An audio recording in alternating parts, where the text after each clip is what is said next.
And I think that's the thing that's got the Bengals fans most upset. They feel like there wasn't consistency. They feel like the Chiefs got the benefit. And I've got so many emails already. It's just one of those moments where people think, it gives credence to the tinfoil hat crowd. People think they wanted the Chiefs to win. So they helped the Chiefs win with some of the crazy stuff that happened. And fueling it was that effort to give the Chiefs an extra third down earlier in the fourth quarter. Right. That's the thing. Even though, thankfully for the league, that drive didn't end in any points. Right. That's the kind of thing that makes people think the fix is in. Listen, I hear you there. There was definitely some shady communication and some shady looks there. I think, by standard protocol, they did it right, but it didn't look right. And to your point, that's going to have people question it. But again, I don't think the league cared. There's 100 million people that are going to watch no matter what. Okay, so it's not a big deal that the fix was not in, right? It just mistakes happen. Damn, that's part of it, And let's go from there. But let's hit the game when we get on to here. No more controversy. Now since we're in that neighborhood, all right. we need to explain exactly what happened. So there was a 3rd and 9 play with about 10 minutes left, and there was an issue with the spotting the ball after an incomplete pass, and Ron Torbert they let the clock run, and it should have been stopped. We're gonna put 10 seconds on the clock and 10 seconds on the play clock and set the game clock to 10:29 or something like that. And they restarted the clock, and the game clock started, and only the play clock should have started. And you know what?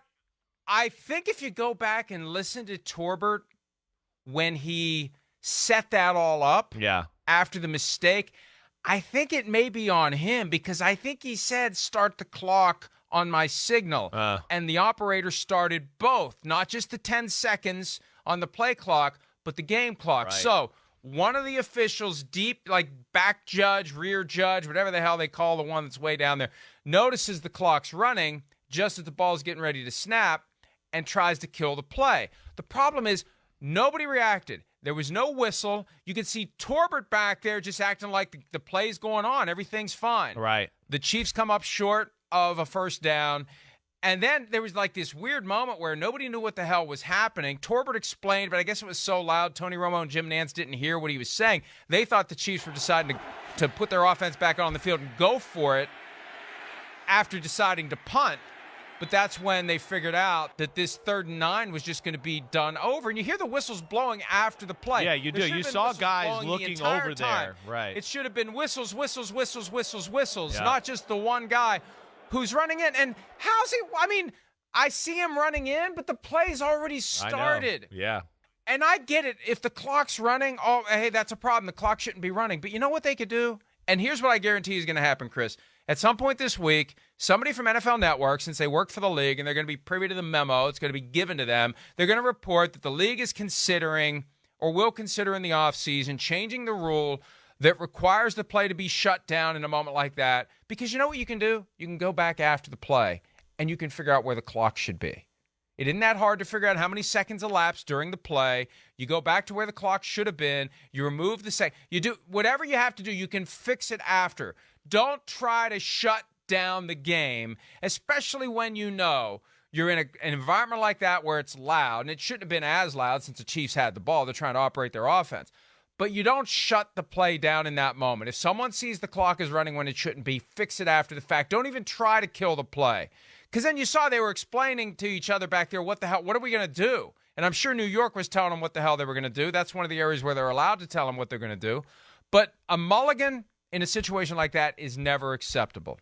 A do-over has to only be the last resort choice to fix something that happened, like a ball hitting the wire, although that apparently wasn't enough to get a mulligan on a punt in the earlier game. Right. You've got to have another solution. You can't just say that play didn't happen, especially in a playoff game. That's the kind of thing that gets people saying, what the hell's really going on here? Yeah, it's a tough one. I mean, again, it didn't look great. It didn't. You know, the problem is just that, yes, okay, he sees the clock and he blows the whistle, and again, even though it doesn't look or appear that anybody really heard the whistle until later in the play or when the play was over, the whistle was blown, and you got to start the play over as soon as that happens, because you could have one guy.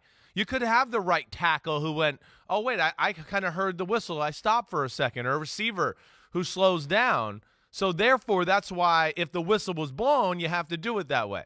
But I think you're right. Maybe they need to figure out a new way. I'd like to hear a whistle. I'd like to hear a whistle, and I'd like to see at least one person react to it. I didn't hear a whistle, no, I didn't. And I didn't see anyone react to it. That's the problem. That's why, if the message should be to any of the officials, if you notice something amiss like that, just let it go. Once the play started, just back off and let it go. Don't even try to stop the play.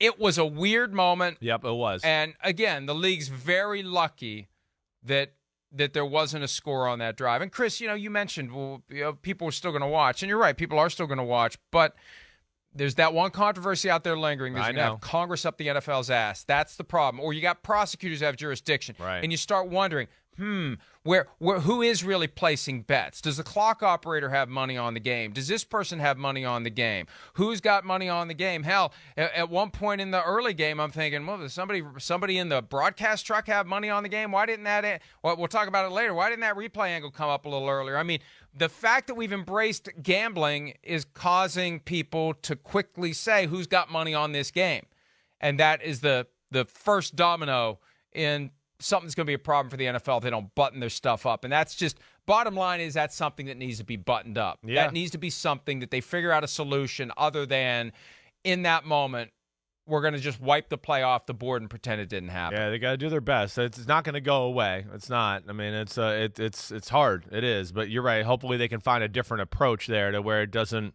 look that suspicious or have that look. Or you're right. Just let the play go and try to fix it after the fact. I know, but these are conversations again that are they're always going to go on now. It's official. And of course, the people that are saying that are the ones that have large amounts of money betting on the game as well. So anything that goes against them, they're always going to go, oh, it's fixed against me. They're trying to screw me and they want the other team.